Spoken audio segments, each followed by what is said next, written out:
In today's video, I'm going to teach you how to download Gnucash, a powerful tool for managing your financial tasks effectively. Whether you're running a small business or just trying to keep track of your personal finances, Gnucash can be a handy application to have. So, let's dive right into the process of getting it set up on your system. First things first, you'll want to open up your preferred web browser.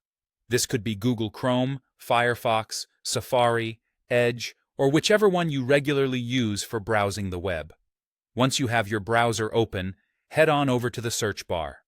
This is typically located at the top of the browser window.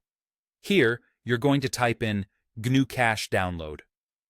It's quite straightforward. You're asking the search engine to find where you can download the Gnucash software. After typing in your search query, go ahead and press enter. This will bring up a list of search results related to downloading Gnucash. Usually, the official Gnucash website should appear among the top results. To ensure that you are downloading the software from a reliable source, look for the link that seems official or mentions the Gnucash website directly. Once you find this result, click on it to navigate to their download page. On the download page, you'll see different versions of Gnucash available for various operating systems.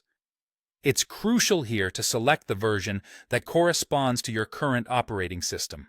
Whether you're using Windows, Mac OS, or Linux, there will be a link that corresponds specifically to each. If you're unsure about which operating system you're running, you might want to check this in your system settings before proceeding.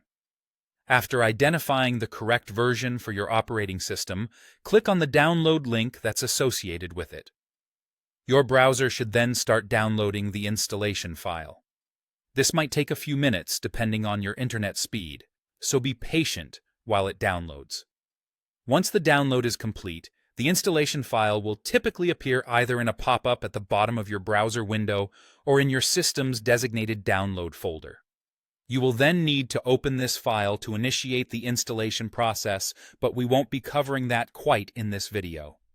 And that's it. By following these steps, you should have successfully downloaded Gnucash onto your computer. Feel free to explore the application further to get the most out of its features. Thank you for watching, and don't forget to subscribe for more useful tutorials like this one.